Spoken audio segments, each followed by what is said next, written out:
audience.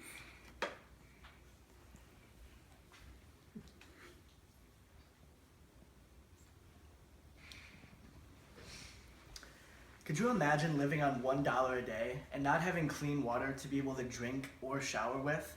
Now, this seems like something that's very foreign to us that we don't recognize because we're really blessed with being able to have running water and being able to take showers. But according to BorgenProject.org and the waterproject.org, in Haiti, it's completely normal not to have these things.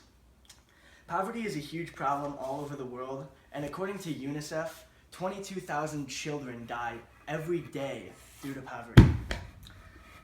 Now, 22,000 is a really big statistic, but if we put this into perspective, 22,000 is one child every 4 seconds, 14 children every minute, and globalissues.org says that in between the years of 2000 and 2010, 92 million children died due to poverty. Now, death due to poverty is everywhere, but the good thing is that most of these deaths are due to sanitation, disease, and malnourishment. Now, this is good because according to A Promise Renewed, all of these reasons are preventable, and they can be greatly alleviated with your financial support. Now, I was researching for this speech, and I came across a site that was newsweek.com. And on the side, it had an advertisement for their newsletter, and you would pay $1.25 each week in order to receive their newsletter. And this was just very eye-opening to me because in Haiti, over 50% of the population only makes $1 or less every day. And it was eye-opening because we would pay $1.25 for this newsletter. We would not really think anything of it because that's not very much money to us. But in reality, these children are working all day in order just to get that $1.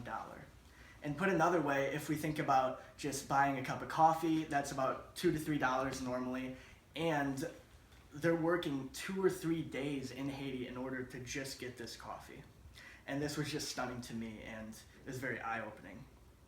Now, another thing is that according to HaitiWater.org, most of the population depends on lakes, streams, or rivers in order to get their water supply.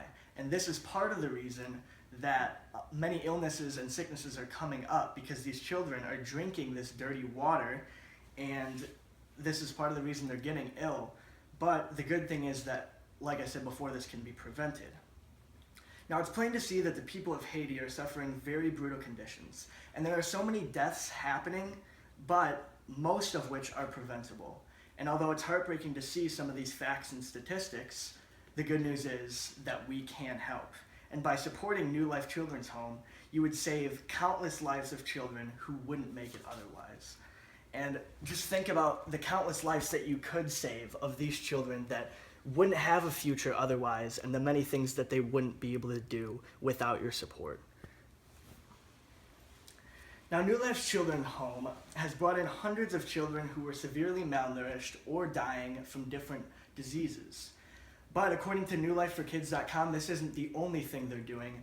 They're also being able to bring in children that don't have homes, whether this be due to them not having parents because the parents couldn't take care of them or the parents dying, they would still bring in these children anyway. And in addition to food, shelter, and medical care, this home gives them the education that they need in order to move on in their life. So by supporting New Life Home, you would be saving the lives of children and helping build the lives of these young Haitians. In the Bible, James 1:27 says, "Religion that God our Father accepts as pure and faultless is this, to look after the orphans and widows in their distress, and to keep oneself from being polluted by the world." And if we think about it, it's really our duty as Christians to be able to help these orphans and these underprivileged children, to show them the love of Christ through us. And I think this is one thing that New Life Home does a really good job of, is just being able to show them that love and taking them in as their own. Now, I'm sure you're wondering what's so unique about New Life that other organizations don't have, and why you should support specifically New Life Children's Home. And one of the things that is so unique is that when you donate, you can pick wherever you want specifically to donate that money. So if you want to donate the money to the education department, where you want to help the kids have a better education, or if you want to donate the money to medical supplies or clean water or even disaster projects, you can do that specifically. And I think that's one thing that's many other organizations don't have the option of doing. And another thing that's different is a friend of mine, Mandy Welty, who has gone the past 3 summers to Haiti with New Life Home, said that all of the money donated is put toward these children.